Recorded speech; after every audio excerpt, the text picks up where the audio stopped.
Department 1, the Superior Court, is now in session. Judge George Spaulding presiding.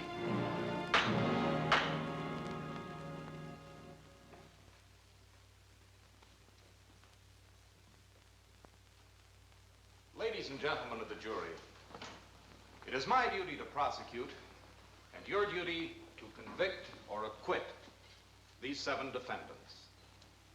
These 7 people are on trial either for murder or being accomplices to the act of murder. What they did gladly and with full understanding. They are evil, all of them, 7 evil people.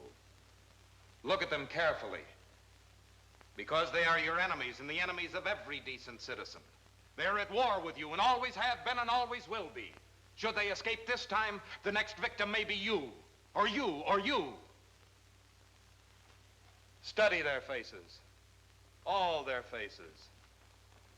First, this one, Holiday Carlton, murderess.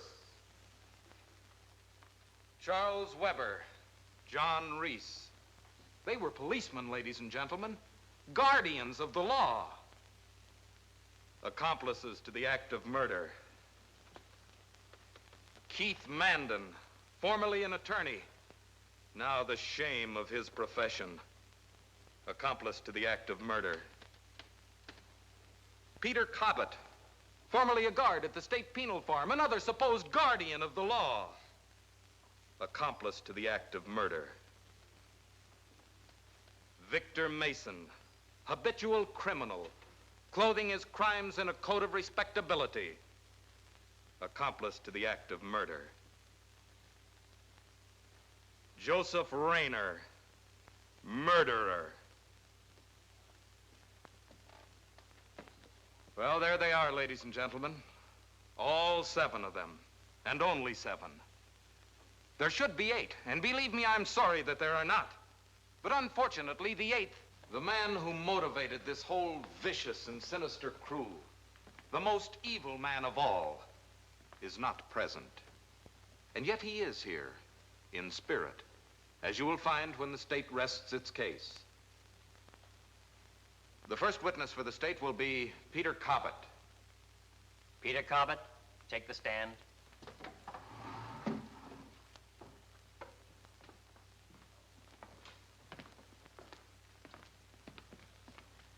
Raise your right hand. Do you solemnly swear to tell the truth, the whole truth, nothing but the truth, so help you God? I do. Take the stand.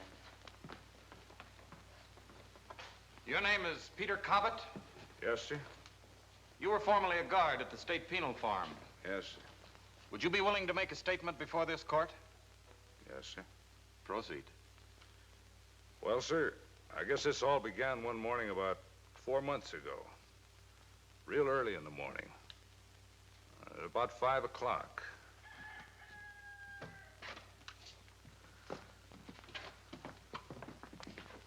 All right, kiddies, all right, let's go. This is going to be a beautiful morning. And the little old sun is going to be shining down on your heads all day long. And the birdies are going to be chirping to you from the trees. Ain't that cute? And all you boys are going out and playing the dirt. Just like when you was kids again. Come on, rise and shine. Well, you know, it ain't everybody can be lucky enough to be out playing in that sun on a beautiful day like this. Yeah, that's the way. Everybody's gonna be crazy to get out in that beautiful sun and take a handful of them little old seeds and plant them in that little old earth. Oh, we'll make farmers out of you if it kills you. I saw in the paper the other day where some fella said there's too many stick-up men and not enough farmers. Don't worry about that. We'll take care of that for you. Now just put on your little shoesies and wash your little handies and faces and get out of here. Come on, you guys. Get up. Come on. Stop moving. Come on, shake it up, Keep you. moving. Come on.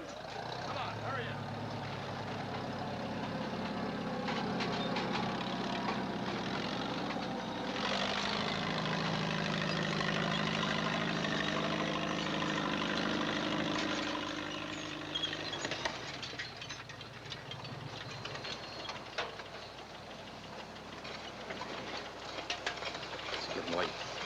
It's only about 7 o'clock. Relax. bus is going to be by here pretty soon. All right. Anything to keep you quiet.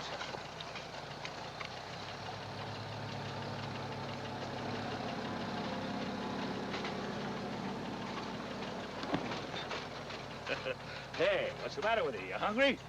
You eating dirt? Boy, a man would think you didn't like the food you get around here. No, I got a fever. I'm burning up. Need a drink of water. Falling out. Second squad. Okay. Come on, come on. We'll get you a nice little drink. Over here.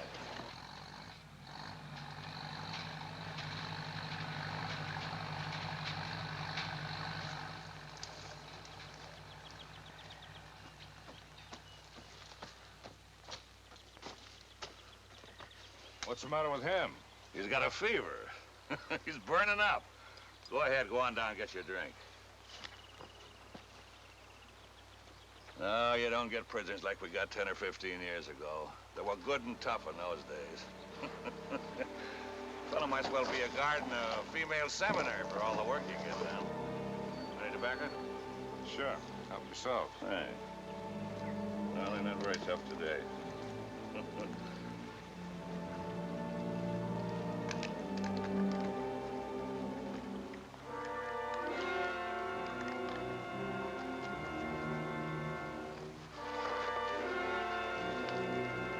Come on, you. Hurry up.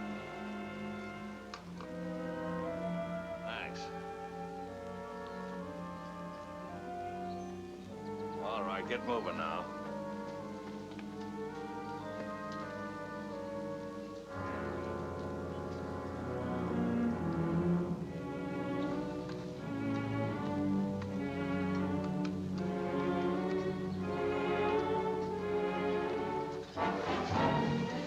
Sure, that bus was going to come while you were gone. Well, it didn't. When things get done by an expert, they get done right. Listen.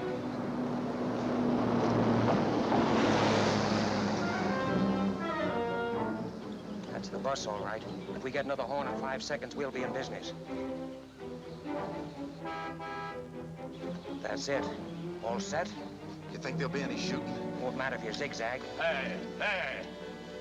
What do you guys think this is? An Easter egg hunt? Now stop jawing and scatter out. That's what you say, Caesar. Now move!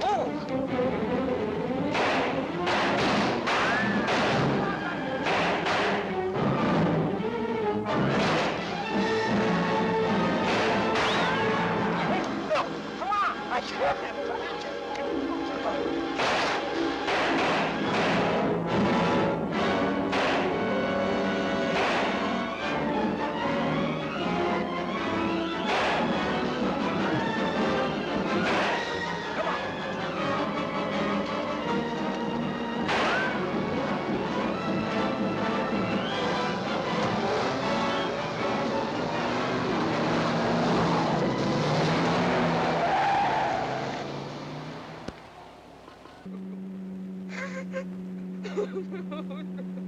I'm sorry about what happened. My brother, my only brother, and they killed him. You mean he's cold? Right through the head. It's too bad. And one of the guards got lucky. If he hadn't stopped, it wouldn't have happened. Shut up. Shut up! How many guards did you get? I didn't count. You want to go back? No, thanks. Just say the word and we'll do it all over again. There's some clothes up here in the front seat you better change. Not those. Try the other ones. Oh, fancy. Better than what you're wearing. My name's Rayner, Joe Rayner. Just call me Jinx. I'm Ralph Cotter. Pleased to meet you. Even the air out here smells better. Oh, it's great to be alive. Say, Jinx, you better stop at some quiet gas station where we clean up.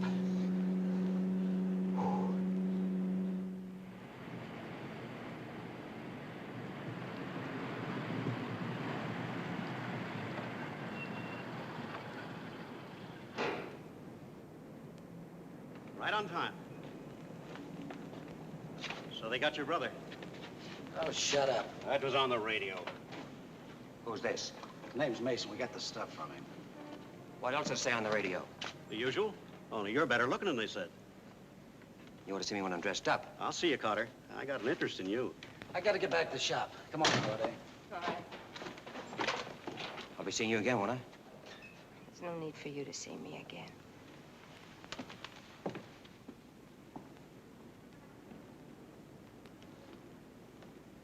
Say, what's this shop Jinx was talking about? Radio shop. He fixes radios. Oh, he's in the wrong business the way he can drive a car. Now, you made a crack a minute ago I didn't get. You said you had an interest in me. That's right. I did this job on credit. Holiday owes me $1,000. But Holiday hasn't got any money. What makes you think I have? Oh, I know you haven't any either. Not right now, anyway. But there's a big difference between you and Holiday. She's honest. You're not. And you have certain, shall we say, ways of getting money. Am I right? Yeah, sure. But do you mind if I don't think about money for a half hour? All I want right now is milk. I haven't had any in 2 years. Take your time. There's no rush about payment. That's nice. There's a supermarket in the next block. Hartford's the name. Hartford. Uh-huh. Oh, that stuff of mine in the back seat. Better get rid of it. How do you want it handled? I'd like the police to find it across the state line. They will. Good.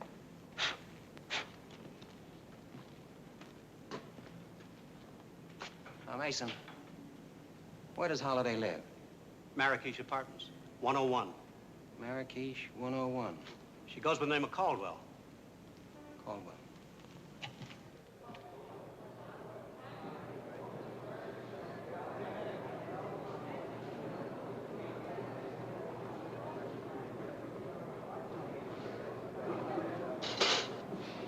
Well, I'm glad you got here. So am I.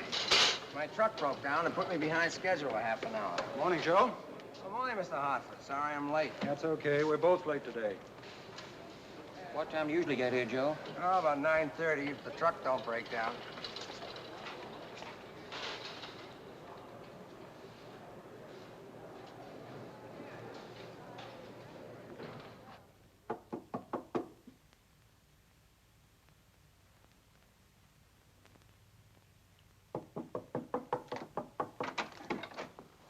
What do you want?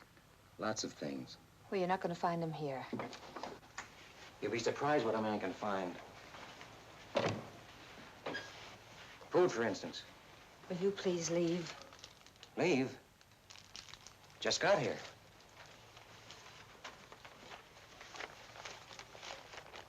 Seen the papers?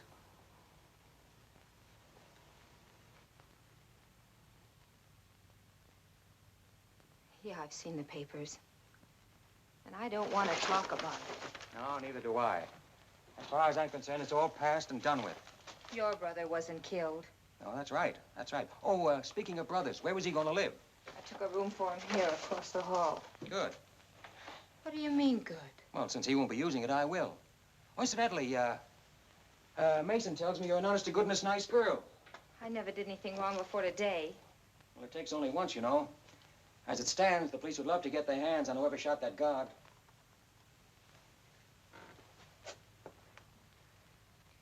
And now, would one fugitive from justice care to fix another fugitive from justice? A sandwich? Will you go if I do? Fix it and we'll see. Tell me, where can I get in touch with Jinx? Shop's in the phone book. Ace Radio Repair. Why?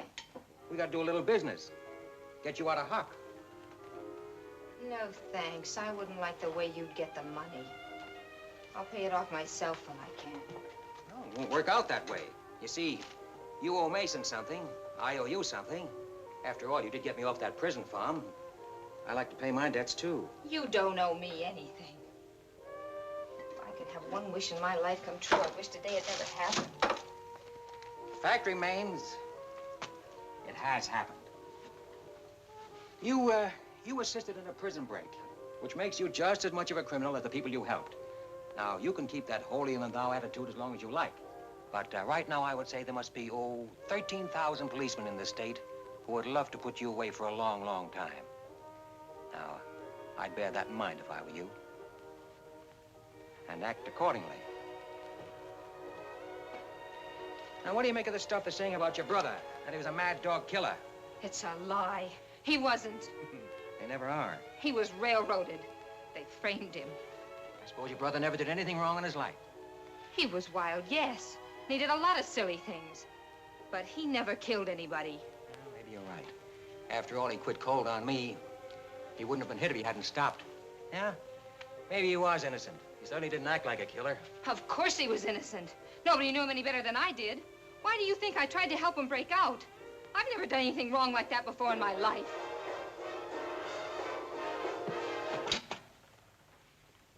I'll tell you why.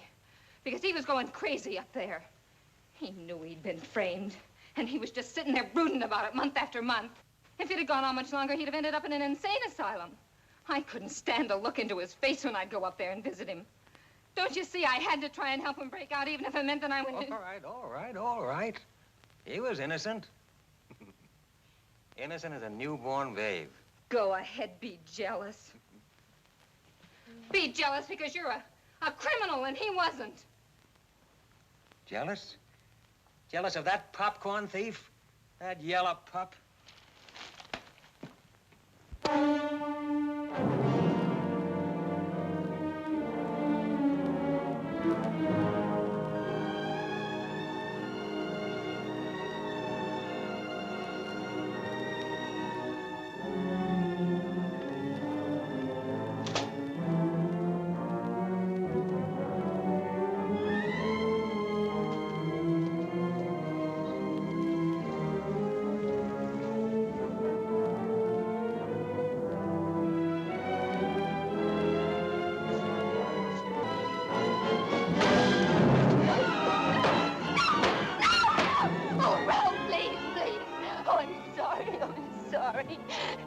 But he's all I had.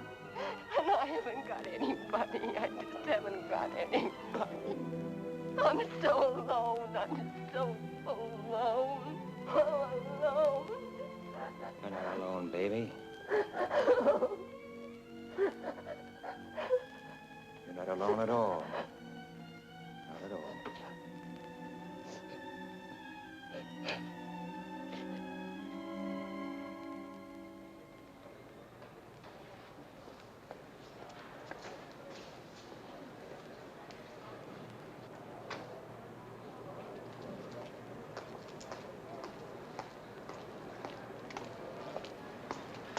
Everything's fine outside.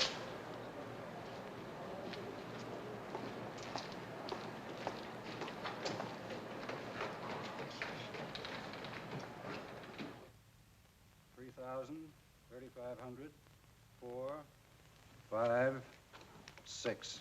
Get me another checkbook, Miss Staines. Miss Staines is going to be busy. Stay away from the switchboard and lay on the floor. Now, clasp your hands behind the back of your neck. Look, we've got a good police force in this town. They'll get you before you even have a chance to spend it. Relax, Mr. Hartford. It's only money. Now, are you going to clasp your hand behind the back of your neck, or do I have to liquidate you? You think you're pretty cute, don't you? Now, you're cute. She's all taped up. What about him? Won't need it.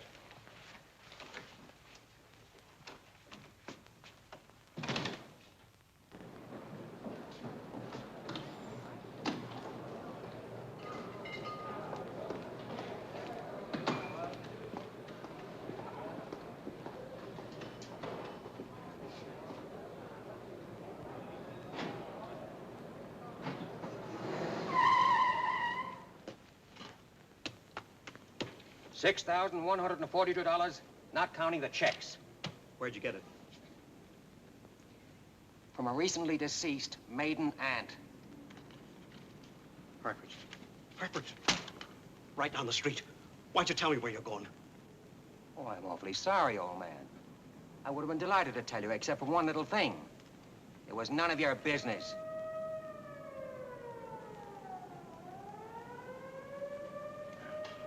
Why'd you have to stick up a place in this neighborhood? Oh, stop bleeding. The damage has been done. Now, 1/4 of 6142 is $15.35. $200 for the automatic, $17.35, plus the $1,000 that Holiday owes you, $27.35. As round a sum as you ever saw. Just a minute, what about my cut? I'm coming to that. Yeah, but you're coming to it too late. I got nothing to do with that $1,000 Holiday owes. I'll take $2 grand. All right, Jinx. You want $2 grand? You get $2 grand. Do we have to stand here with all this money in plain sight and argue about it? Somebody might walk in here any minute. Let's go back in the battery room. I wouldn't want to be the man that walked in here. Then hurry up and split the stuff and get out. And don't ever come back. I don't want any part of you. If I'd known what I was getting into, why, you're stark staring nuts.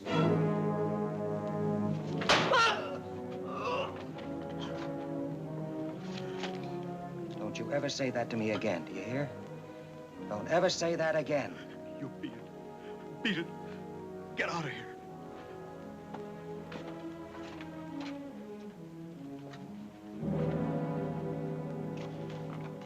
Oh, a trifling detail. I had a slug Hartford. Hit him a little hard. Very regrettable.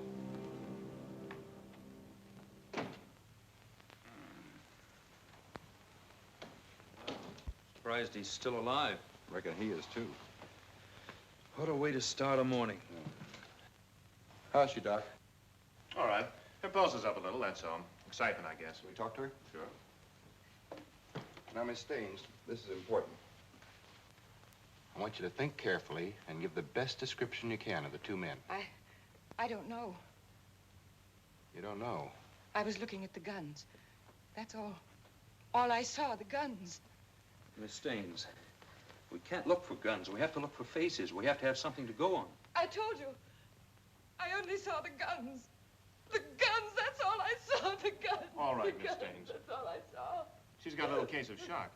She better rest today. You can talk to her tomorrow. Tomorrow, the guys that did it could be in the next state. I can't help that. I've got my job. You've got yours. Come on, Tom, let's get downstairs. Maybe somebody saw him leaving. Yeah. Stay where you are, Bob. Right. Well, the funniest part of it was when that siren sounded. Mason went right straight up in the air like he'd been shot. What are you so gloomy about? You're off the hook, aren't you? You don't owe anybody anything. Except maybe society. Come on now, don't be foolish. You don't know where I got that money. For all you know, I might have found it in the street. You're trying to get me in deeper and deeper, aren't you? Sweetheart, right now, you're in over your head.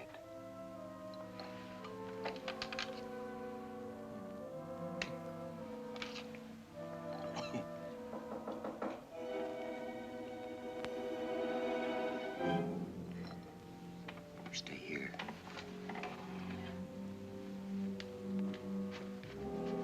Who is it? It's Big Mason, Ralph. Let me in.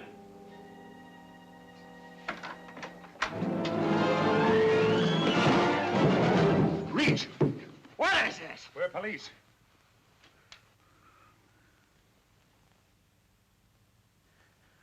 Why, you... Shut up. Beat it.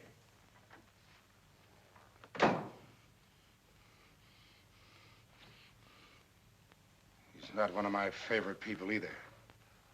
But I'll say one thing for him. He's got a heart as big as a Mack truck. You know what he did just before we come up here? He took all that money you paid him and put it right in the pot. I don't think Cotter here knows about the old lady. Is that a fact? You don't know about the old lady? Well, she's very, very sick. We're sending her to Arizona. But how far will Mason's money go? She needs doctors, nurses, place to live, and plenty to eat. Takes a lot of dough for that sort of thing. A lot of dough. 6,000 bucks.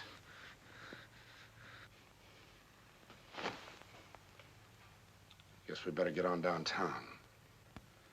Think we better put the cuffs on him, Reese? No, you ain't got nothing on him. You can put your hands down now.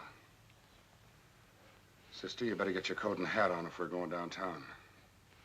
Come on, get your coat and hat. You stay here.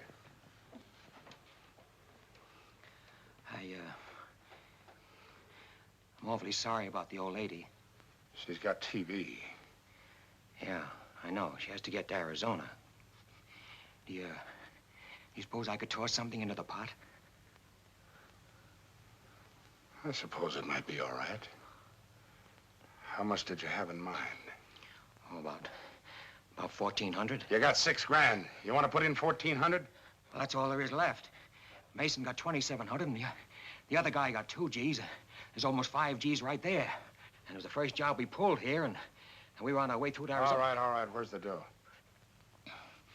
In my coat in the bedroom. I'll get it. Don't bother. Reese!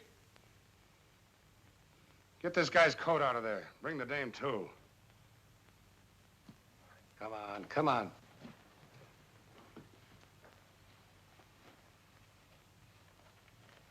We'll need $100 to get out of town. The old lady wouldn't like that. She needs every cent. Now, listen, both of you. I want you to get out of town on separate buses. Separate buses, I said. And don't come back. Separate buses and don't come back. You got a good memory, little girl. Let's go. Oh, mister, please, could I have my automatic back?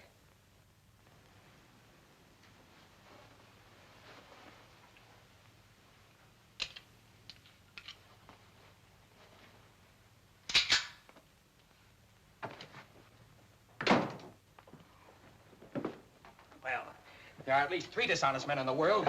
So you see, I am not unique. I wouldn't go through that again for $1 million. Oh, we got off lucky. Any cop that'll shake you down is a cop that'll kill you, and just for the fun of it, too. Don't ever forget that. And when you get rid of that revolver, I don't trust them. They're always empty when you need them most. An automatic is the only thing. Ralph, where are you going? I'll be back in an hour. Don't go near Mason. Please, darling, stay away from Mason. Wasn't even thinking about him. We're broke. We've got to get money to get out of town. No, Ralph, no. It's taking too much of a chance. You've done too much already. Your luck won't hold. Better hold. Darling, listen to me. I've lost my brother, all I had. But now I've got you, and I don't want to lose you, too. I've got a little money saved, enough to get us out of the city, out of the state, even. We could start all over. You could get a job. How much have you got? How about $20? Be back in an hour. It's Jinx.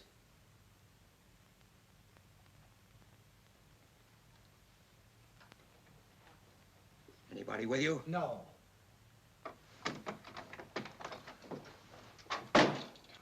You don't have to say a word. I know exactly how you feel. They cleaned us, too. Well, they didn't clean me. I went out the back door of the shop and I saw him coming in. Well, you can trust the inspector.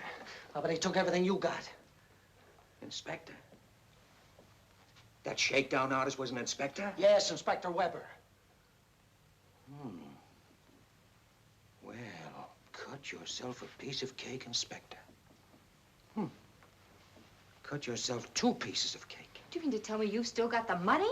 Yeah, sure. I got $2 grand right in my pocket. Well, that's wonderful. Then we can all get started in some new city. Wait a minute. Let's not be hasty. I have an idea. We can do some business with the inspector. Might be able to fix this. It might be we won't have to start running. That would be all right with you, wouldn't it? Yeah, sure, be fine. All right, then we stay. And I don't want any arguments. Now, what do we need? What do we need to make some recording in this place? No, Ralph, we've caused too much trouble already. What do we need? Well, we'd have to have a portable recording machine. We use that phonograph for the playback. We'll have to have some 10-inch acetates, some cutting needles, and a microphone with about 20 or 30 feet of cable. All right, get 'em.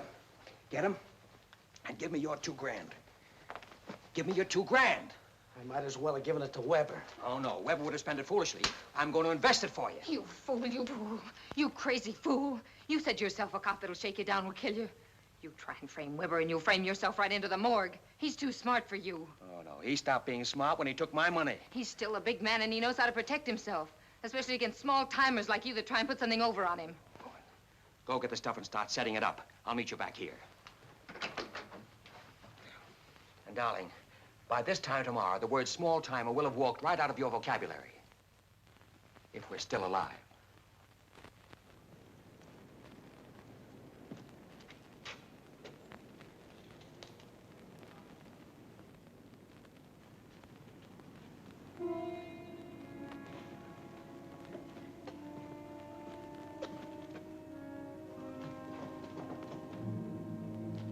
Mason. Mason. What do you want?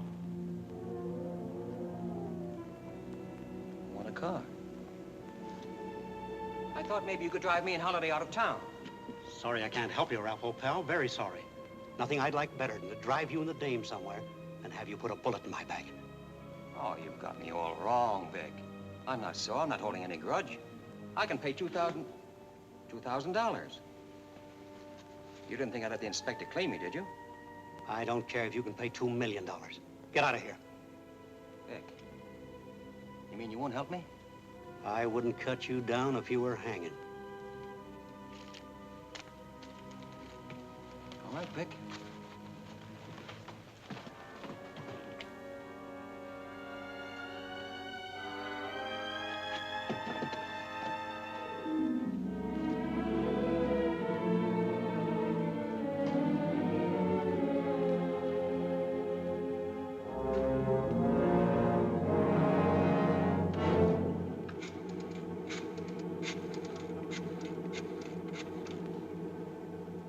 Hello?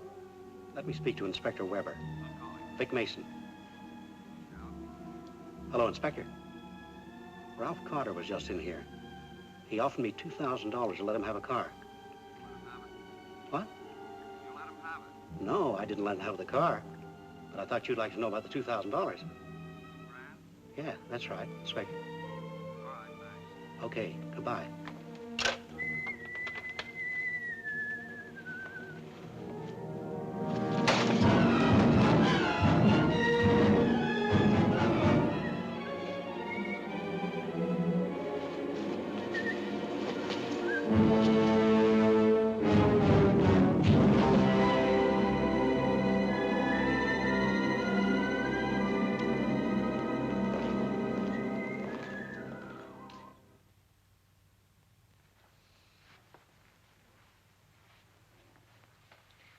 James, how much longer are you going to take? Hurry up, hurry up. It's getting close. What's the matter? Big Brain starting to worry?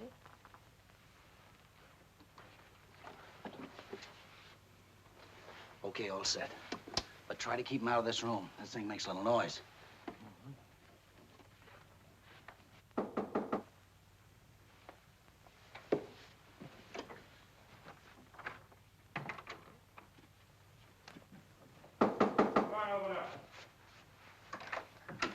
Oh, Inspector. Still here, huh? Well, I thought you'd be on your way by this time. what are we trying to get away, sir? Trying to locate a car. There's 2 or 3 buses leave here for Arizona every day. I guess you don't appreciate when a guy's good to you, huh? I gave you 1 break. Maybe I made a mistake. I wanted him to leave, Inspector, but he said we didn't have enough money. Yeah, that was the trouble, sir. There's no money. You know, you took all we had, and I had to get in touch with that friend of mine who helped me pull the Hartford job, and he let me have a few hundred. Yeah, quite a few. It added up to $2 grand. Well, I see I can't keep any secrets from you, sir. Here it is, 2,000 cash. How much of this will you let us keep? Only 100, sir? Oh, look, Inspector, we're going to Arizona, all right, but I was just wondering. This friend of mine who helped me pull the market job told me about a payroll that was a pushover. A very big payroll. Enough for all of us. How big a payroll? Oh, 25 or 30 grand. I don't trust you. Well, there's no reason why you should, but if anything goes wrong, you know, you can always use that old stall about having been tipped off and grabbing us red-handed and all that. You're an inspector. You can get away with that.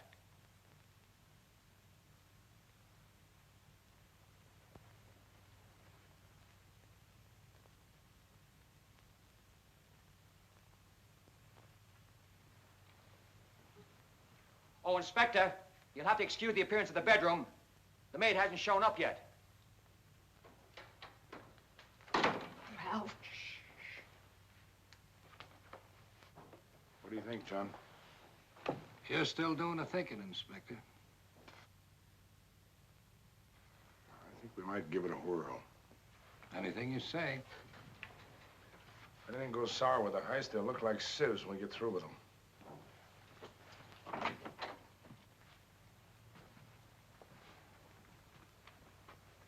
Where's this payroll job?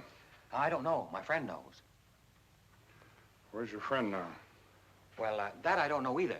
But I think I know where I can get in touch with him. Do you think you can raise him by 3 o'clock tomorrow afternoon? Oh, yes, I'm sure of that. Well, after you've located him, call me at headquarters. If I'm not in, just say Mr. Baker called. I'll know what that means. Mr. Baker. All right, Inspector Weber. Mr. Baker. I'll remember.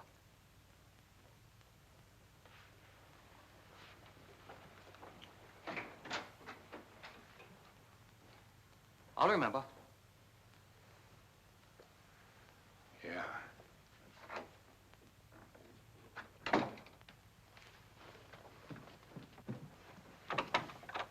Did you get it? Yeah, I got it. And a slight case of heart failure. Let's hear it.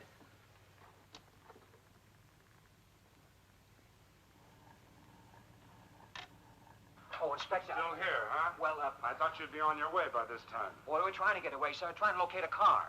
There's 2 or 3 buses leave here for Arizona every day. I gave you one break. Maybe I made a mistake. I want... Now, are you satisfied, dear? I'm satisfied you're going to get us all killed. There's my girl. I wouldn't be too sure. Jinx, where's a good lawyer? Where's my $100? You what? The $100 Weber gave you back. It's still mine. Oh, yeah, that's right. Well, you know, I told you I was going to invest your money for you. Well, this time the investment will take the form of a new suit. For who? For me. And now that that's over, we still need the name of a good lawyer to help us in this. Doc Green. Doctor, he doesn't sound like a lawyer. He ain't. He ain't a doctor either. And I'll tell you something else he ain't. He ain't to be trusted. Why should he be different?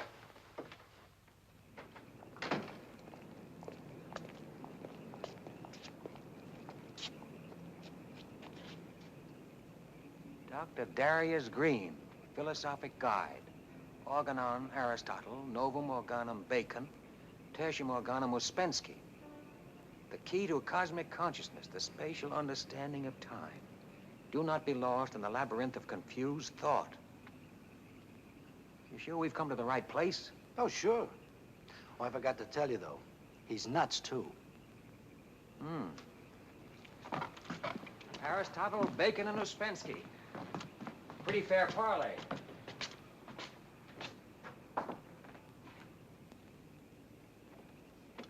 All that tends to purify and elevate the mind will assist you in this attainment and facilitate the approach and the recurrence of these happy intervals.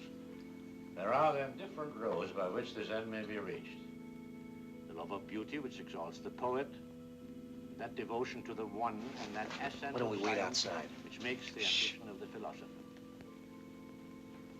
I like These it are the here. great highways conducting to the height above the actual and particular, where we stand in the immediate presence of the infinite, who shines out as from the depths of the soul. Such was one of Plotinus' letters to Flaccus, and I especially wanted you to hear it because it coincides with my own theory of knowledge. Shall we concentrate upon that perhaps a minute or two?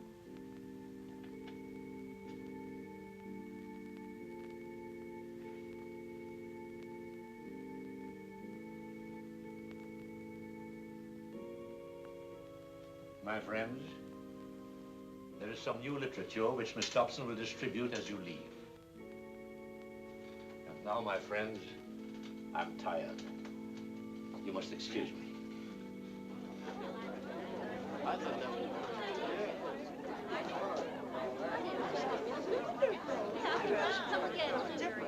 Yes. I'm coming back. Good night.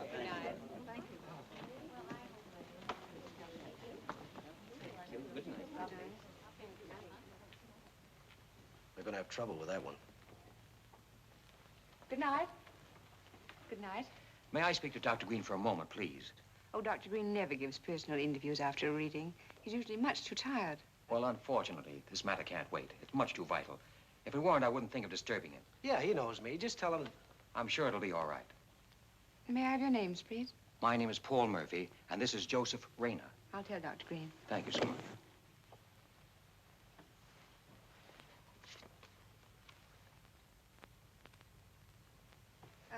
Doctor, this is Paul Murphy and Joseph Rayner. How do you do, sir? What is it, gentlemen? Oh, may we talk to you alone? Well, I have no secrets from Miss Dobson. Well, this matter is not concerned with cosmic consciousness. Well, there are no other matters that I wish to be consulted about. May I be excused, Dr. Green? If you insist. Good night, Doctor. Good night, my dear.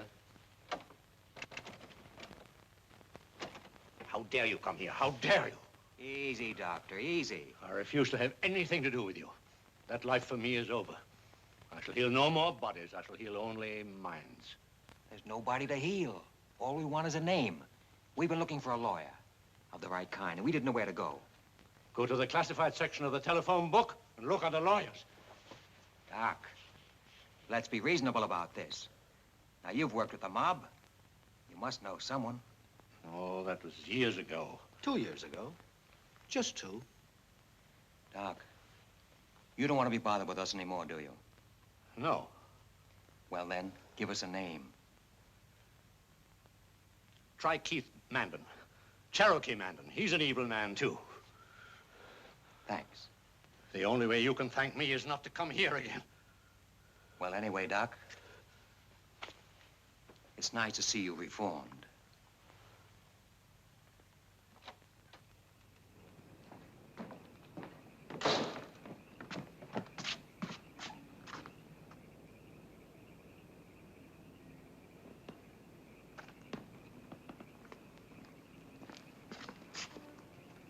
Dr. Dobson, I presume? Mr. Murphy, was your interview satisfactory? Oh, very. Now that I presume once, may I presume again? In what way? Well, we are badly in need of a phone booth. And we seem to be out of the range of phone booths, and I wonder if you would drop us at a drugstore. I'm afraid I don't know you, Mr. Murphy. Oh, forget Miss Dobson. I don't know you either. Get in.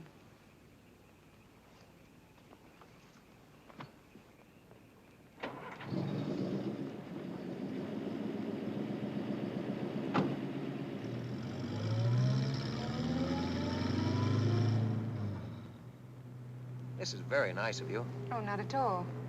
What did you think of the doctor's paper? I came in a little late. Besides, I'm not up on cosmic consciousness. It wasn't on cosmic consciousness. It was on the psychology of knowledge. Oh, same thing.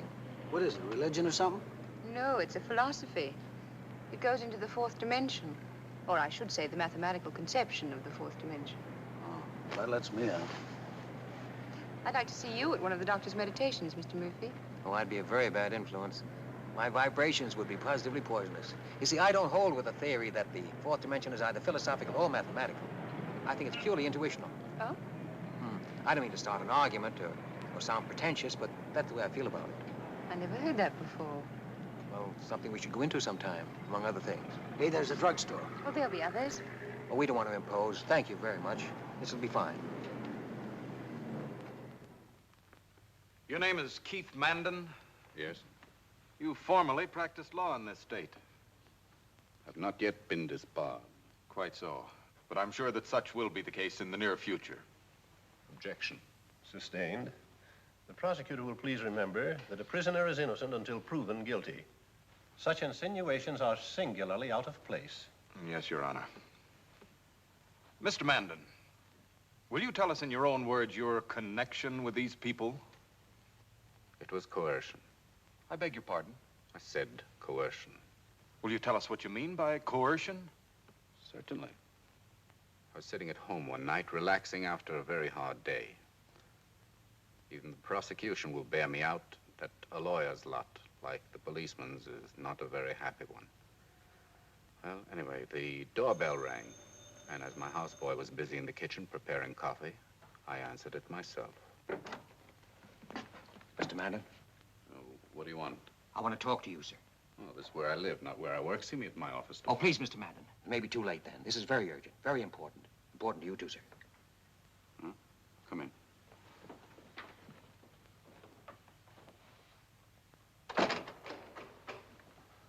Well, I can't see what should be so important at this hour of the night. I need some advice, Mr. Mandan. People who come to see me generally do. Advice on something that's already happened or that's going to happen. Both. How much money have you got? Well, it's not how much money I have. It's how much I'm going to have. I don't deal in futures. But these futures are not gambles. That is, gambles in the usual sense. Do these futures include, by any chance, the breaking of the law? Uh-huh. Any man who breaks the law is a sucker. Does that include the police? Any policeman who breaks the law is twice a sucker. I know two who have. I got them nailed. One of them's an inspector. Suppose you know his name. Weber. Charlie Weber. Inspector of detectives. Toughest man in the department, and you've got him nailed. The rabbit nailing the wolf. Wait, stand behind us. Go back and tell him I didn't bite. Who? The lawyers who sent you. Tell them if they want me disbarred, why don't they file charges with the Bar Association? I don't know what you're talking about. Now, these little traps they set for me get more and more complicated all the time. Charlie Webber. Charlie Webber. What do they take me for, a fool?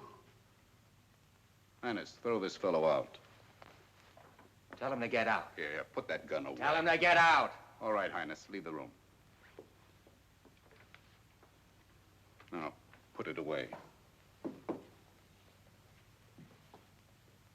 After you decide to go with me, I've got something to show you, and I'm going to see to it that it's shown.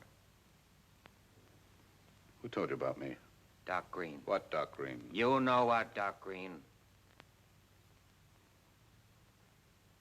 Highness! Highness! Get my clothes, Highness. I'm going out. Oh, yes, I'm sure of that. After you've located him, call me at headquarters. If I'm not in, just say Mr. Baker called. I'll know what that means. Mr. Baker. All right, Inspector Weber. Mr. Baker. I'll remember.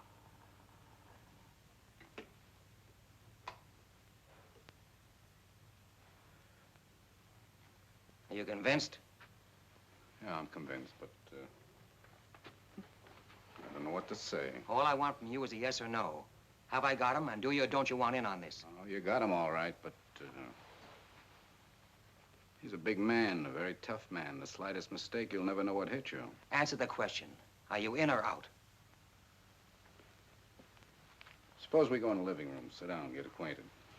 There's a lot of things I want to find out about you people before Weber drops around tomorrow. Mr. Mandan, what do you think? Oh, he's got something, all right.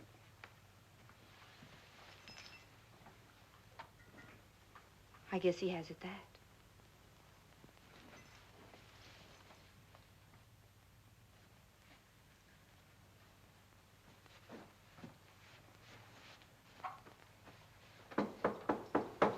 All set?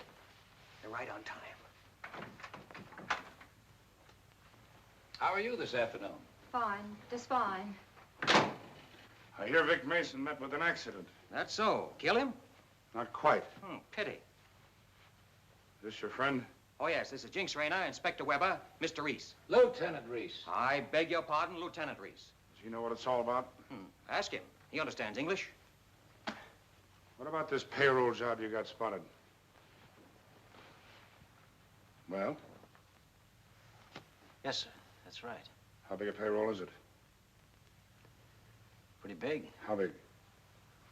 Well, that's pretty big. Cut it out. How big is it? Where is it? What place? You better tell him. You better tell him. Inspector Weber, there's a friend of yours here. I think we better have him tell you. Hello, Charlie. What are you doing here, Cherokee? Well, having a conference with my clients. Clients? Yes, I sometimes confer with my clients outside of jail. As I remember, you've had quite a bit of trouble keeping yourself out of jail in your time. What is this, Mandan?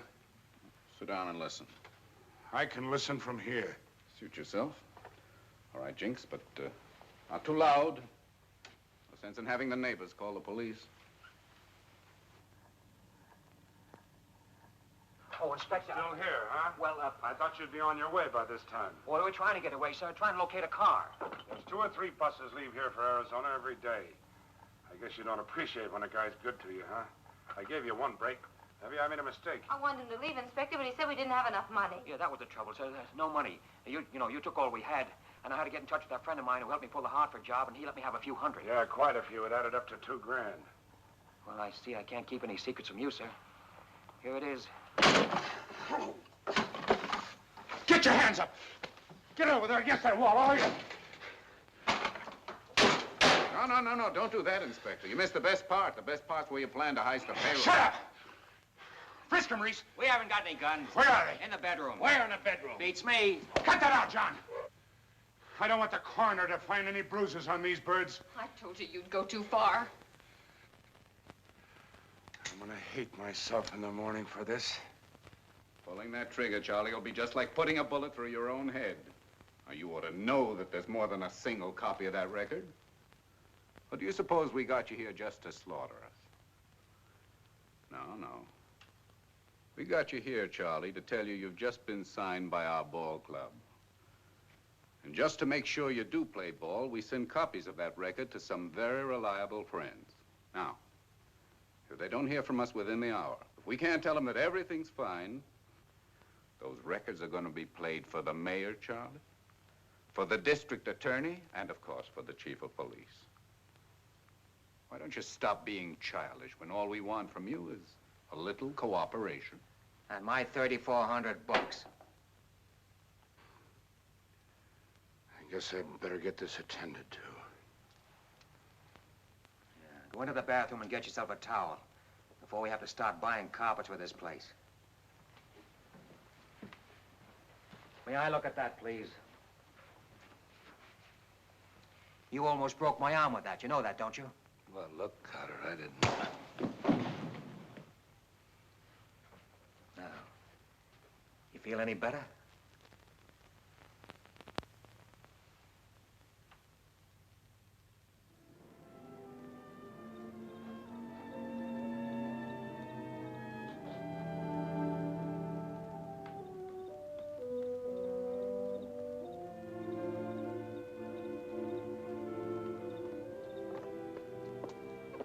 Well, hello.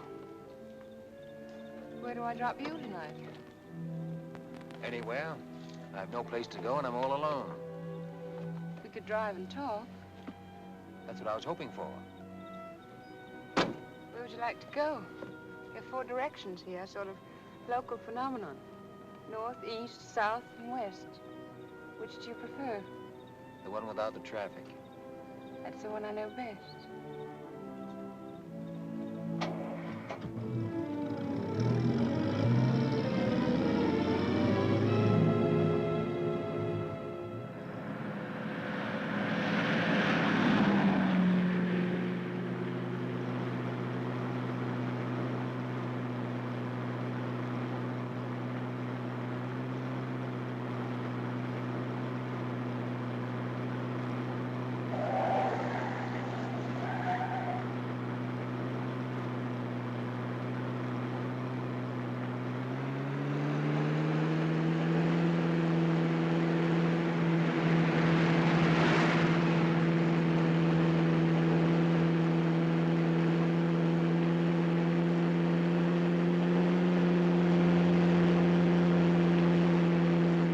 Why don't you take it out of second?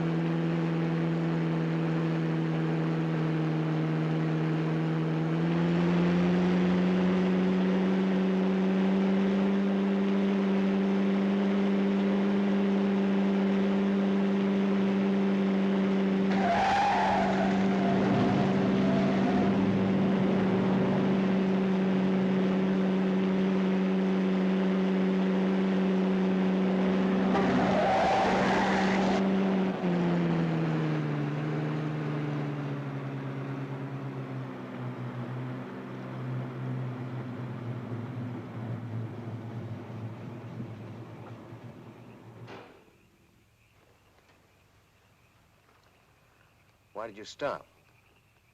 So I could light a cigarette and to let you drive if you want to.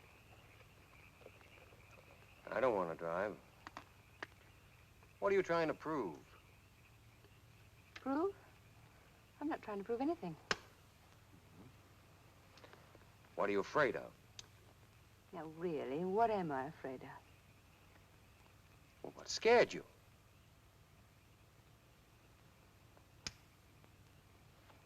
You? Don't look at me like that.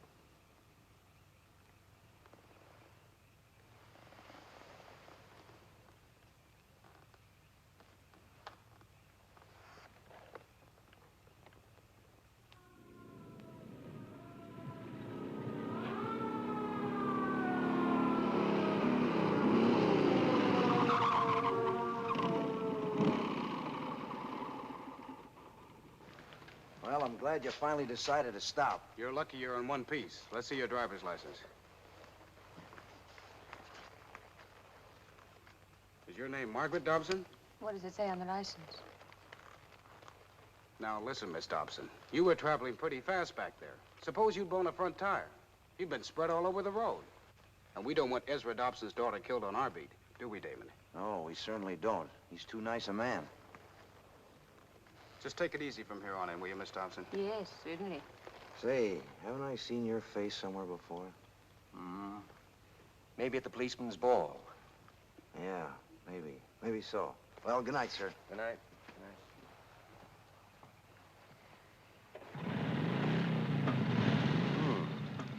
Next time I come out with you, I'm going to bring along an extra set of nerves. Who is your father? Police commissioner or something? No. Please don't worry about it. Who are you? I said don't worry about it. All right, I won't. Now, let's see. Where were we when we were so rudely interrupted? Don't you remember? Mm-hmm. Seems I do.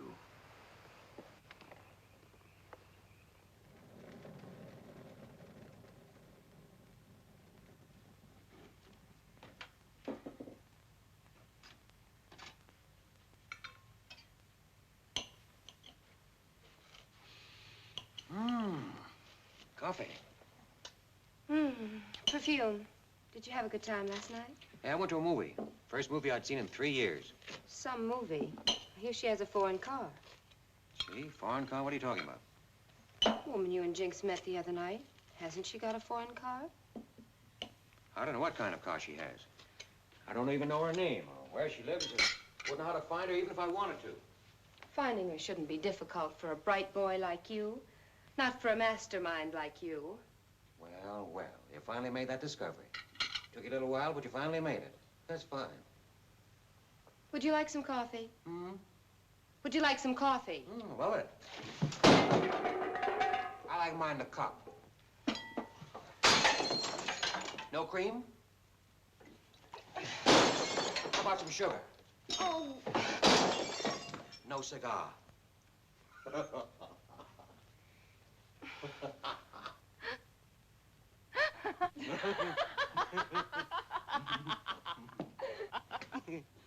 One of these days you're going to get yourself killed. There isn't a cop in the world can shoot that straight. I wasn't talking about a cop. I was talking about me. Why, I thought you were the law-abiding type. I guess I'm just whatever you make me. But I'm very jealous. I'll put up with a lot from you, but not another woman. I still don't know what you're talking about. I can barely handle you.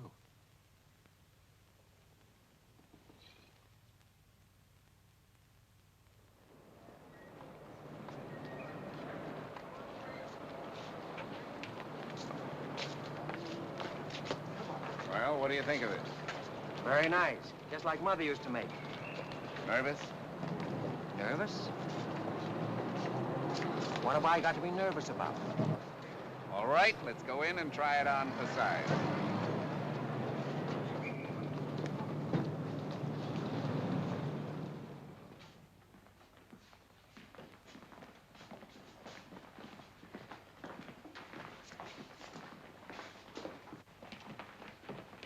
Incidentally, Paul, what happened to that other copy of the record? I sent it to my brother, the only honest man in the world. Didn't know you had a brother. Lots of things about me you don't know, Cherokee. For instance, Ralph Cotter is not my real name. What is your real name? If you knew, you would die. Well, we wouldn't want that to happen, would we?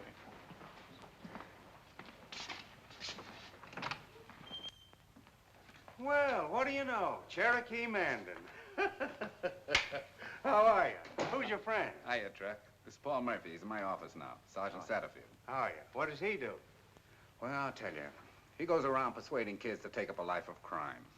Then when you boys put the pinch on him, I get to be their lawyer. Sort of a legal shill, aren't you, Paul? Kind of a 20th century Fagin. Is that office empty? Why? I want to speak to Paul. Oh, it's empty. Thanks. Go ahead, help yourself.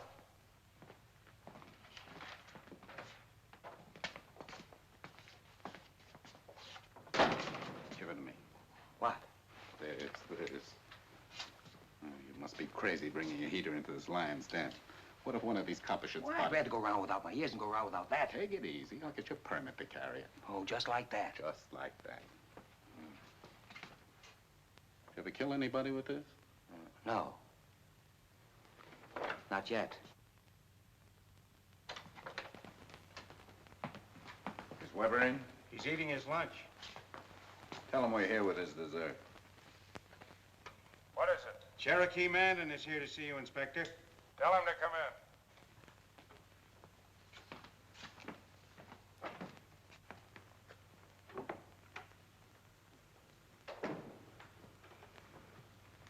What do you want? The card come?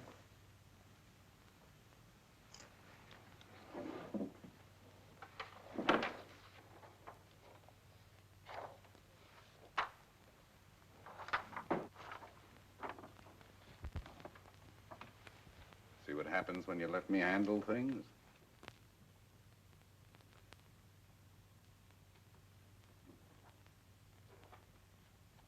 Cherokee, you are a wizard. I take my hat off to you. How'd you ever get it here?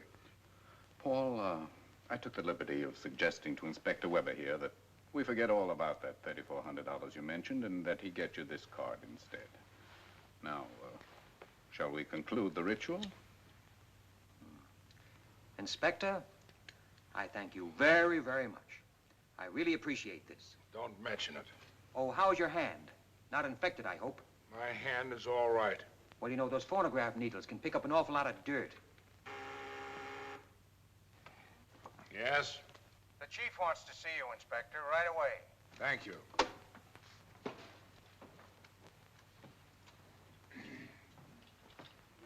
I hope you'll be gone when I get back.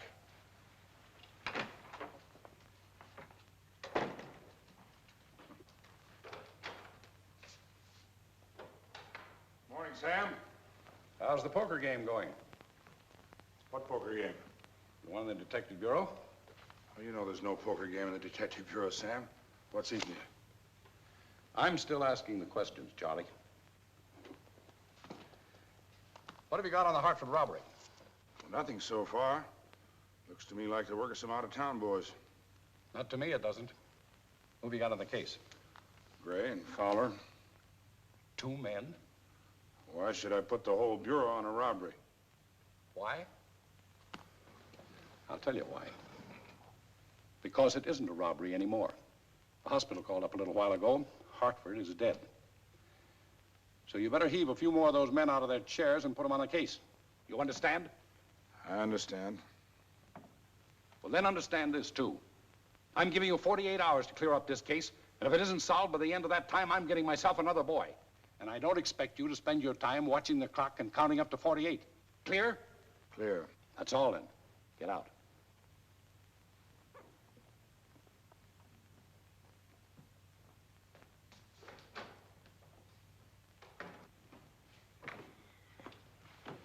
You still here? Well, we didn't want to leave without saying goodbye. That's not why you stayed. No, as a matter of fact, it isn't. Charlie, we want a gun permit made out in the name of Paul Murphy. Who's Paul Murphy? I'm Paul Murphy. I thought it would help if we changed his name. It's very thoughtful of you. You know I can't issue a gun permit. Well, the chief of police can issue a gun permit. We were hoping that the inspector would speak to the chief of police. I just spoke to the chief of police. The name is Paul Murphy. Well, I guess I can speak to him again. Here. Fill this out, I'll see what I can do. Oh, here where it says, reason for requesting permit. What do I put? That's why you put on the reason for requesting the permit. Well, supposing I say, often carry large sums of money. Oh, yeah, that ought to do. When do you think you'll be carrying large sums of money? Soon. I'll give you warning.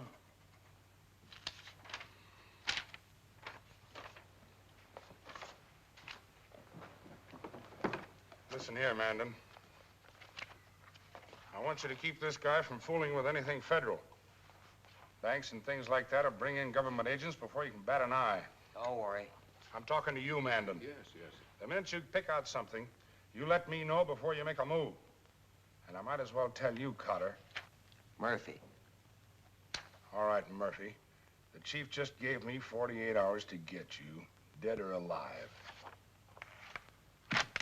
preferably dead.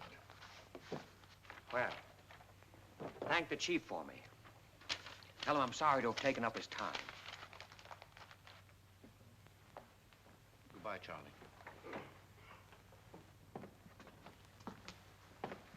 Nice to meet you, Truck. Thank you. Bye, Chuck. Goodbye.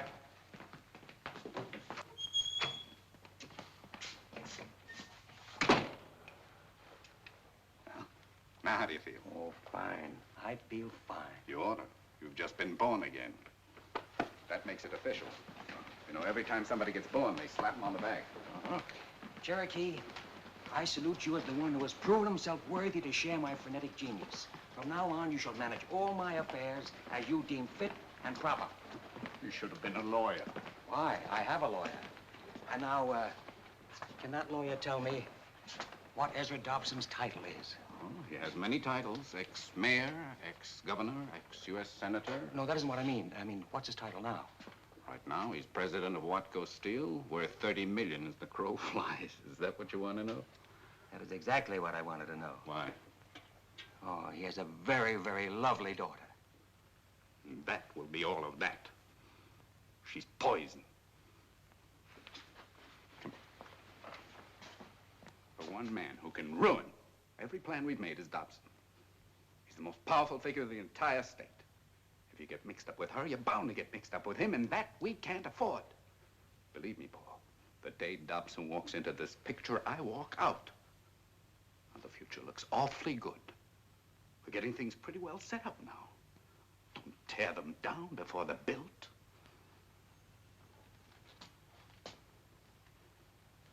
Anything you say, Cicero.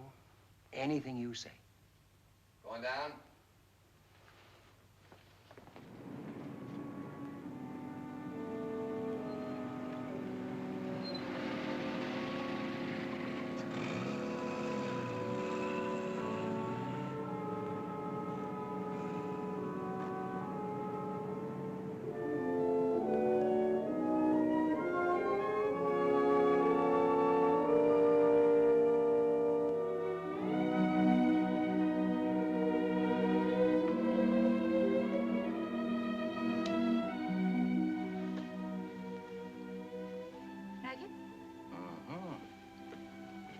Chief Charm is its convenience. It's close in. Actually, I live on Willow Creek Drive. Yes, I know. I saw it on your car registration. Nice, nice, very nice. Miss Dobson, your father called. Thank you, Julia. Is there ice in the bar? Yes, Miss Dobson. He said, would you please call him as soon as you came in? Very well, Julia. That'll be all for tonight. Yes, Miss Dobson. Would you like a drink? Yes, your Julia said there's ice in the bar. Let's find it. Yes. Let's find it. After you kiss me.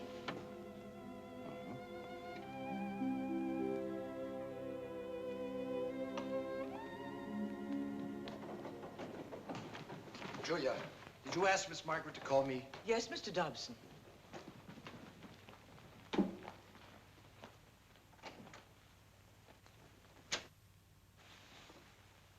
So this is the reason you didn't call me. Take this man out of here. No, Father, no. You heard me.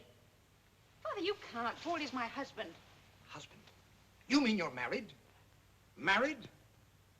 When? Tonight. We were going to tell you about it at breakfast. The certificate's over there in my bag.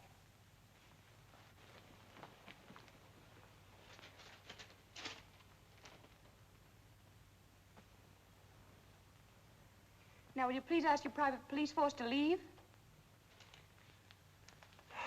All right, boys. Really, Father, you make things so awkward sometimes. I'm sure Paul must be wondering what kind of family he's married into. It was impulsive and insane, but nothing you can do will change anything. Who else knows about this? The clerk and the justice who married us. Did they know who you were? I don't know. I don't think so. Do you know who he is?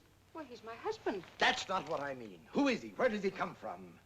Well, he'll tell you himself. I want to hear it from you. I don't know. He hasn't lived here very long. But I have an idea he won't live here much longer. But I do know that I love him, and that's all that matters to me. What do you know about love? Have you ever been in love before? Or have you reached the point where any Tom, Dick, and Harry with a glib tongue can have you fainting in 5 minutes? Father! You even went across the state line to do it. Why? Because in this state you have to wait 3 days. No, that's not the reason. The reason is you were afraid someone at City Hall would have tipped the papers off that you'd taken out a license. And you knew that when I heard about it, I'd have cracked down on you like a ton of bricks. Young man, I've brought my daughter up as well as any girl in this country. And I'm not going to permit her to be swept off her feet by any ragged stranger. Right now, I don't know anything about you. But believe me, within 24 hours, I will. Everything. Father, this is very embarrassing to Paul. Couldn't we talk about it in the morning? Yes, we most certainly will talk about it in the morning. As a matter of fact, I insist on it. And we'll talk about an annulment, too. In the meantime, will you do me the small favor of not saying anything about this until after we have talked? Yes, Father. I never thought I'd have a fool for a daughter. I guess I didn't handle that very well. What do you mean? He was mad. Any two-headed child could see that. No, you don't understand. Usually when I talk to him like that, he gives in. This time, I'm afraid he won't. He'll cool out by morning. No. No, he won't. I saw his face. Uh-huh. Well, Margaret, here's something your father doesn't know. I want you. You're all I've ever wanted, and I'm not going to give you up. You won't let him force you. I don't force easily. You don't know Father. Suppose I refuse to have the marriage annulled. What'll he do then? He could make you wish you never saw the city. He could make you wish you'd never been born. I've seen him do it before to others, in politics, in business, in everything. Well, we'll face that when we come to it. Now, you go on and get yourself some sleep, hmm?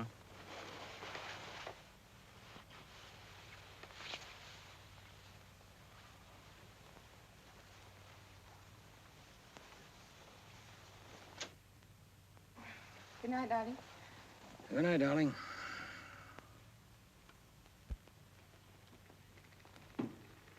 Now, this merely states that from now and hereafter, you renounce all claims on the estates of Ezra and Margaret Dobson. Would you like me to read it? No.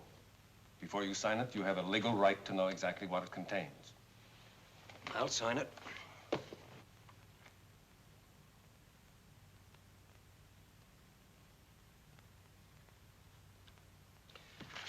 Is that all I have to sign? Yes. To compensate you for your trouble, here's a certified check for $25,000.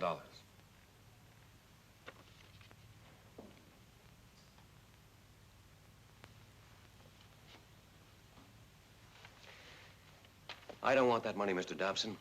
I regret this whole affair just as much as you do and as much as Margaret does. It was thoughtless and childish of both of us. And for my part, I'm sorry. And I'm sure Margaret is, too. Good day, sir. Goodbye, Margaret. The marriage certificate.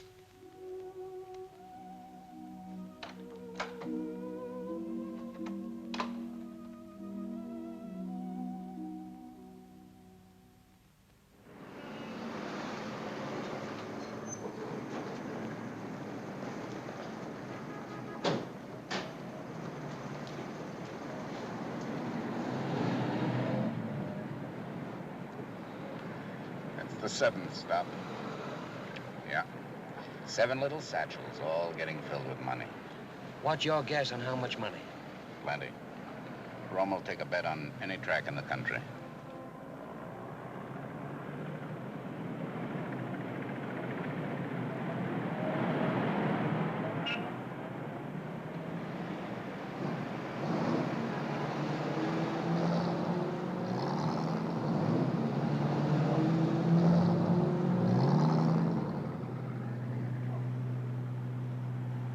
Tailing for 2 hours already. Keep this up much longer, they're essentially get wise to us. Oh, they've been doing this so long, they've gotten fat, cocky, and careless. We couldn't tip them off if we sat in the roof of their car. Yeah, Romo's got the bookie business cornered. There's probably $25,000 or more in those satchels.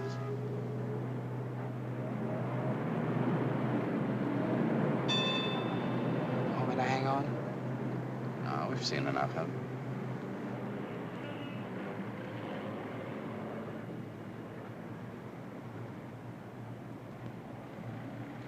There's our gimmick. Why don't we use it?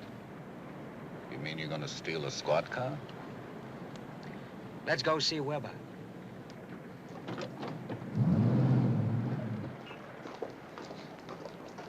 This is it.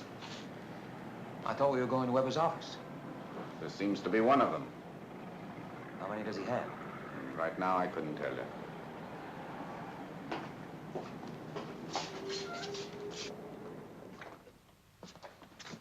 Charlie? I hope this didn't put you out too much. No, you didn't put us out. Sit down. Sit down, Jinx. Now, Cherokee, what is this big idea of yours that you can't tell me about on the telephone? Before telling you, Charlie, I want you to know that we haven't gone off half-cocked on this. It's dangerous, but we can handle it. If the inspector will cooperate. What is it, a heist? Yeah. Who? Romer's collectors. Romer's collectors? What made you pick them? They carry a lot of money. Now, look, you try anything like that and you're going to get this whole town shot up. You might just as well forget about it right now. There will not be any shooting as such. I guarantee it. How are you going to do it? Hypnotize them? With your help, yes. What kind of help? Policeman's uniform. Oh, this is a very funny boy. Yeah, he's a comic. Listen here, Cherokee. This may come as a surprise to you, but I've got a deal with Romer. What's going to happen when his collectors tell him they've been stuck up by cops? Who do you think he's going to come to? Why, he won't be satisfied till I put every cop on the force in to show up for him. There may be some excuse for this guy not using his head. There's no excuse for you not using yours. Inspector, his collectors won't be around to tell him anything. 3 guys disappearing all of a sudden must leave some kind of an echo. An echo is not evidence. They will just disappear. And Romer will think they've blown with his dough. Would you mind telling me where you plan to stash 3 bodies and a car? We'll find a place. Say, I know of an abandoned quarry out on the old Holt Turnpike. It's full of water and 100 Shut yards up! deep. Thanks, Lieutenant. Look, I know what Romer's daily take is. He pays me off on a basis of it. It's 20 grand, and 3 men for 20 grand is a little bit too much. As long as you're going to prorate this, don't leave out the car they'll be in. That has to disappear, too. And a shiny new car is worth more than all the 3 mugs put together. What kind of a job do you think we came up here to tell you about? A neighborhood drugstore, a gas station, or snatching some old woman's purse? Well, that's more in your line.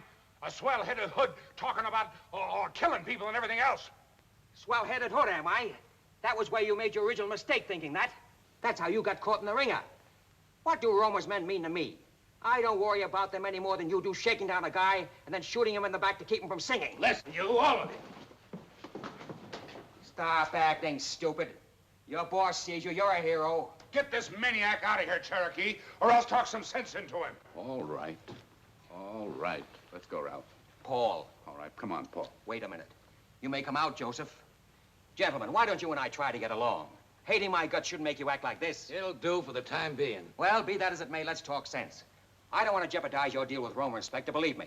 But this job is proposed on the basis of a complete and perfect disappearance. And all we want from you is a policeman's uniform. And for that, you get 1/3 of the take. 1/3? That's right, 1/3. Somebody will find them sometime. They'll find something. Charlie, if there were the slightest chance of that happening, we wouldn't pull it. That's fair enough, isn't it? Maybe. Maybe it is. That's fair enough. Goodbye, Charlie. What's the matter with you? Maybe it's that uniform. What's wrong with it? It's a good fit. I just don't feel right sitting there beside it. Is that all that's worrying you? Which way you going?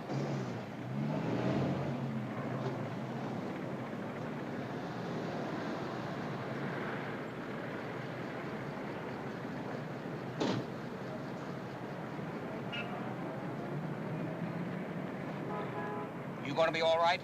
I don't have to like what I'm doing. Oh, so that's it. No, you don't have to like it, but you better do it. And remember, stick close behind us.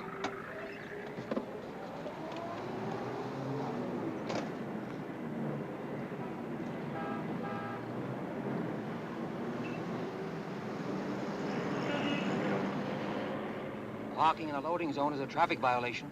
So what? Where's your driver's license? I don't have any. Oh, that's also a violation. What's your name? What do you want? This man's name. I'm going to write him a ticket. On your way, copper. What's the beef? Parking in a loading zone and no driver's license. We work for Romer, fella. Well, I'm new on the force, and I don't know who Romer is, but it wouldn't make any difference if I did. You like your job, fella? You want to keep it? Then blow. Let's go, Rushy. Hold it. Why, listen, you. Sid, don't start anything about a parking ticket. You know where headquarters is? We know. That's where we're going. Go ahead, Rushy.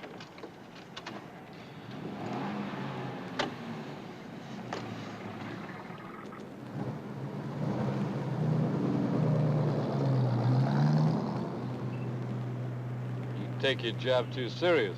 Well, we have our orders, mister. You're gonna get some new orders. Romer even tells Weber where to get off. Shut up, Sid. Yeah, shut up, Sid. Oh, don't turn that way, Rushy. Drive straight ahead. That's the way to police headquarters. Uh-huh. Hey, what is this anyway? It's a picnic. We're going on a picnic. It's a heist! Clasp your hands behind your neck. That's a good boy. Romer will get you for this, Junior. Mm-hmm. You still think you know the way to police headquarters, Rushy? Yeah. Oh, no, you don't. They moved away out in the country, out on the old Holt Turnpike. Now, you just keep driving straight ahead, and I'll show you where it is when we get there.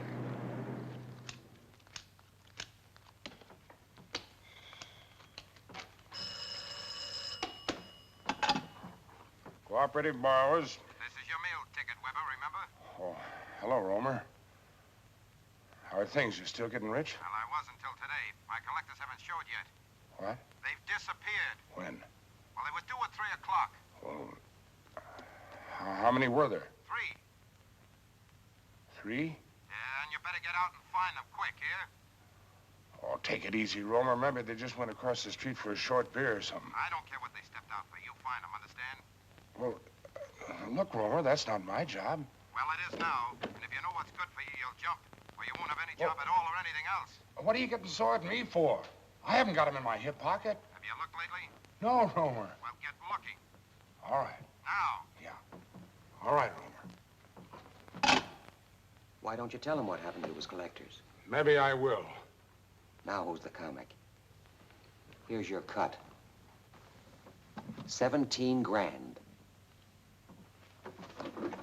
You mean a third of the take is 17 grand? To be exact, 17,101. I divided it up on the drive back. Altogether, $51,303. And that bird's been paying us off on the basis of 20 grand a day. Yeah. That's what I always say. You can't trust crooks. Well, don't think it hasn't been charming, Jack. Hey, wait a minute, wait a minute. All kidding aside, now what am I going to tell this guy? Oh, don't worry. I will take care of Romer.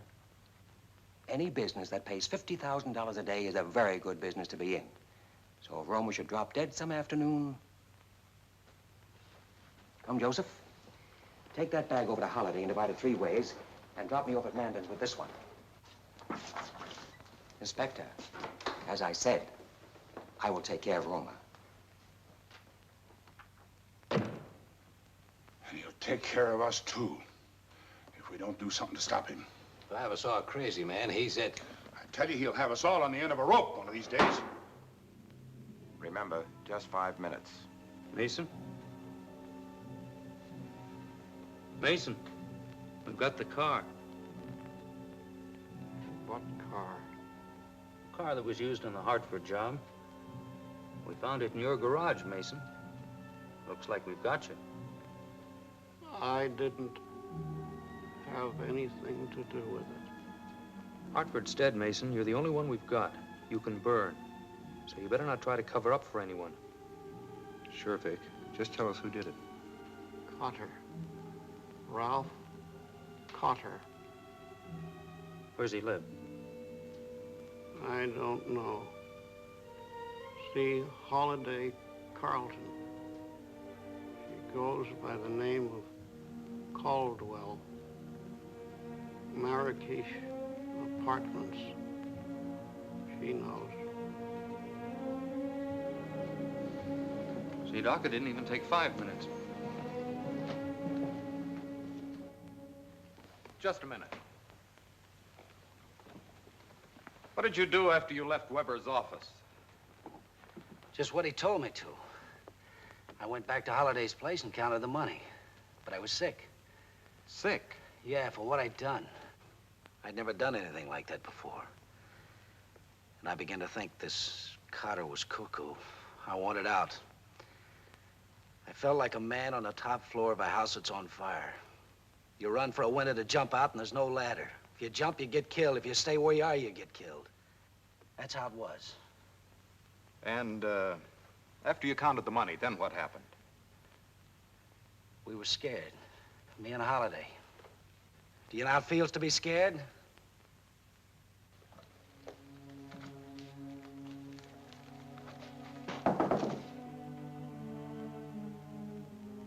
Yes? Oh. What's that? Champagne. The traditional victory drink.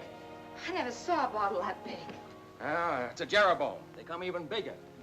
There's the Methuselah, there's the Belshazzar, the Nebuchadnezzar, and this is ice, and this is goblets, and that is money.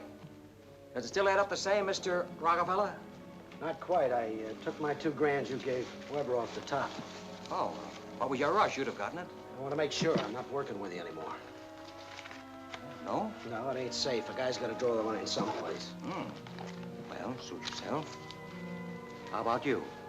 You didn't need to get special glasses. We got glasses in the kitchen. I asked, how do you feel? You know how I feel about you. I'm not going to leave you, honey. Well, neither is Jinx, only he doesn't know it yet. No? Just watch. Jinx, I was just thinking about those 3 dead men in the quarry.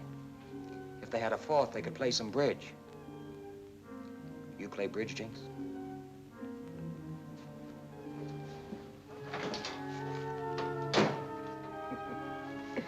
Now let's get down to business. Enough champagne. Ralph, Jinx is afraid. I'm afraid, not for myself, honey, but for you. If you don't stop, something will happen to you. Of course something will happen to me, and to you too. Tell me, do you like sables? I just like you. Only like? More than like. But alive, darling, alive.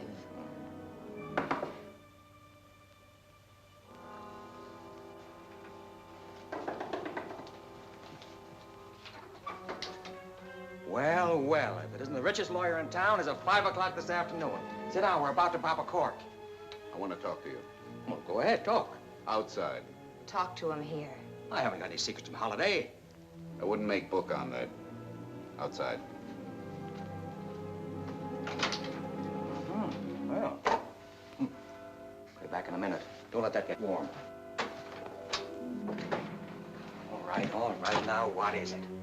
Cotter, you're in a jam. A 14-carat solid gold jam. And if you'll keep your vanity off the sidewalk for a minute, I'll be glad to tell you why.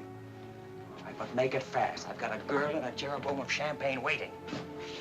Another girl and her father just paid me a visit. The name is Dobson. Oh, is that all? I thought something went wrong with the heist this afternoon. No, this is 10,000 times worse. Look, we can handle Weber. We can handle Reese. But Dobson, nobody handles Dobson. I warned you the minute he walked into the picture. I was walking out. Yeah, but now you can't. That's right, I can't. But I can protect myself, even if it means throwing you to the wolves. And believe me, after the way you behaved in this matter, nothing would give me greater pleasure. Cherokee, they have no claim on me. None at all. You married his daughter. The marriage was annulled. Annulled. And that lets me out. No, it doesn't. Dobson started digging. And he found me. Before he would let me go, he made me promise I'd produce you within the hour, and you're going. You've got 20 minutes before he lets his dogs loose, and if he does, you will be alone when they call. Now, Mr. Brilliant, get yourself out of this one.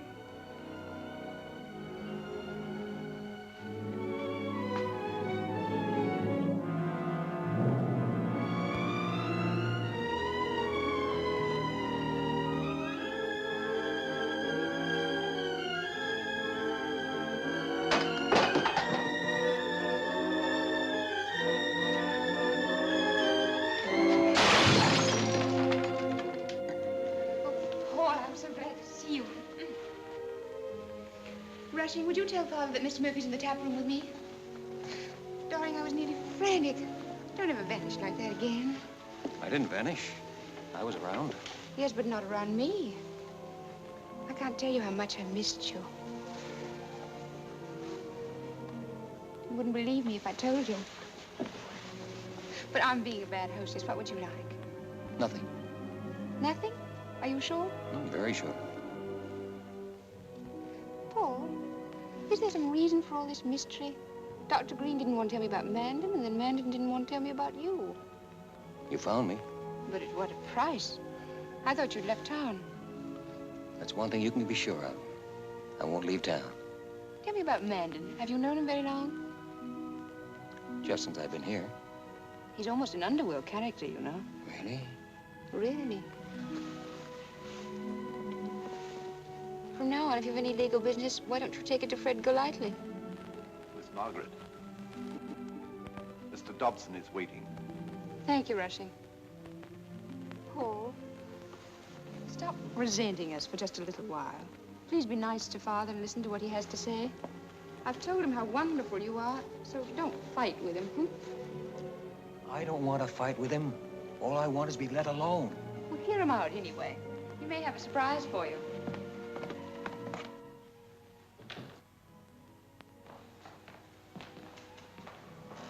Well, we meet again.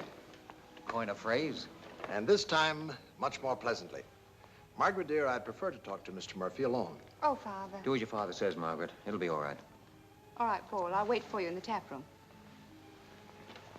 Sit down, Paul. You have quite a way with Margaret. Sir? I tell her to go and she argues. You tell her to go and she goes. You know, I'd almost given up hope of ever finding a man that Margaret would listen to. I assure you, I did nothing to encourage it. You couldn't have done better than to have shown a complete disregard for money. Good tactics. Very good. Obvious tactics to use on the daughter of a man as rich as you are. Unfortunately, I don't seem to be able to convince you that you have nothing I want. Now, look here, Paul. All the men Margaret's had anything to do with wanted only the responsibility of her money, not the responsibility of the woman. That made them subservient. And you can't do that with Margaret. The minute she dominates you, you're through. She's got to have a man she respects. She's young. She'll find one. She has. You. But you don't know anything about me. I'm a total stranger to you. I might be a thief. I might be a convict. I might even be a murderer. Paul, if you are any of those things, I'll find it out eventually. But when a drowning man reaches for a piece of driftwood, he doesn't mind getting splinters in his hands. And may I point out that a personal relationship with me might have certain advantages to an ambitious man. Oh, that I'm sure. Just how high does your disregard for money go? Because the man who accepts Margaret will also have to accept the management of her estate. Her estate? Yes. And though this may come as a surprise to you, Margaret's fortune is greater than mine. It was her grandmother's money. It's been in trust for years in the hands of some very talented bankers. Mr. Dobson.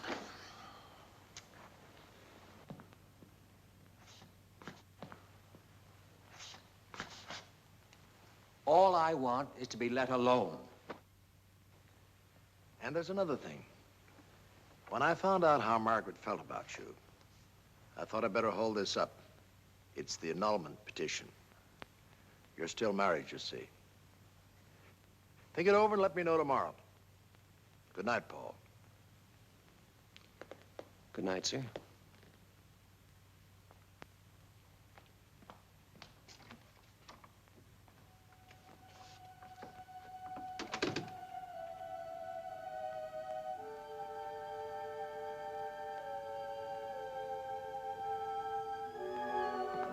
Is this part of the tap room? You startled me. What did Father say? He, made me a proposition. And you accepted, hmm? He gave me till tomorrow morning to make up my mind. And what will you tell him tomorrow when you've made up your mind?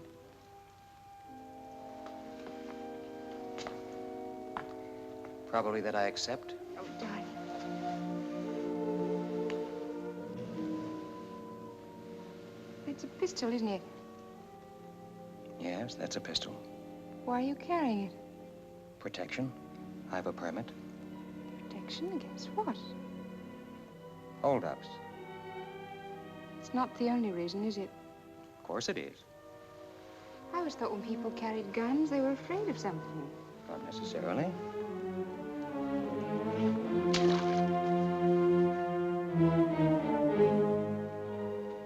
You shouldn't have done that. Why? You've nothing to be afraid of anymore. Paul, let's get away from here. Let's get in the car and drive and just keep on going. For a week, a month, a year, as long as we like. You mean right now? This minute. Well, we can't do it just like that. I've got a few odds and ends to tie together at my place and pick up a few things. We can pick up anything we want on the way. Not this weekend. You really want to go? More than anything in the world. All right. I'll do what needs doing and be back in an hour. I'll be waiting.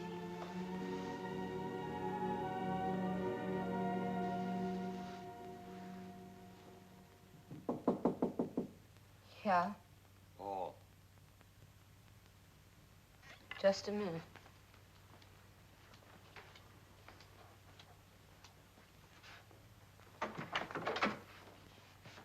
So you came back?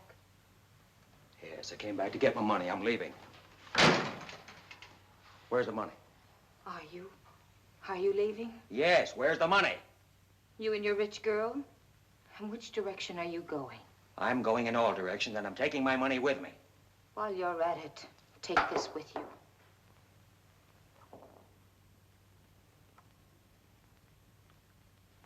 What is it? A bullet. I know it's a bullet. It's got my brother's brains on it.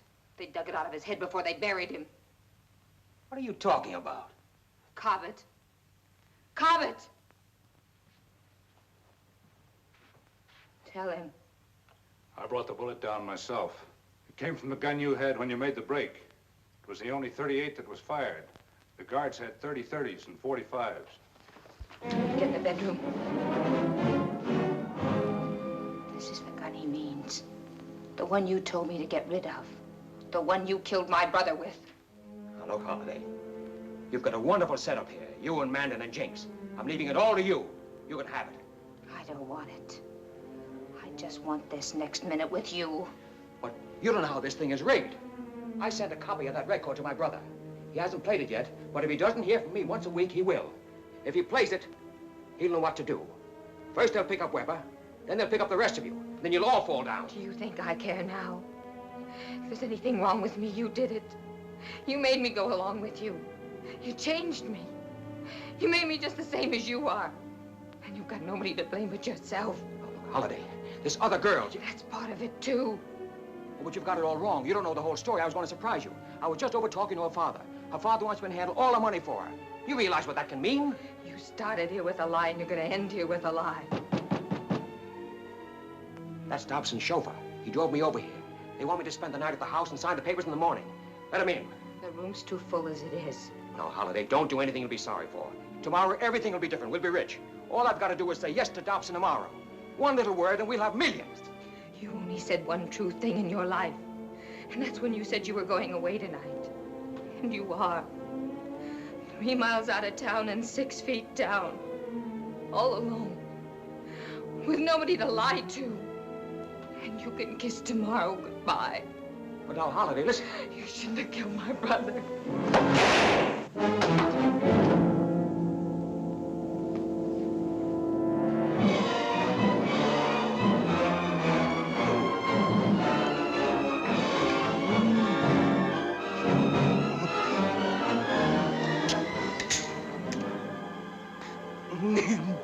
I told you not to trust a revolver.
I know where I can get in touch with him.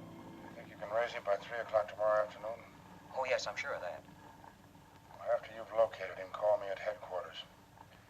If I'm not in, just say Mr. Baker called. I'll know what that means. Mr. Baker. All right, Inspector Weber. Mr. Baker. I'll remember. I'll remember. I'll remember. I'll remember. I'll remember.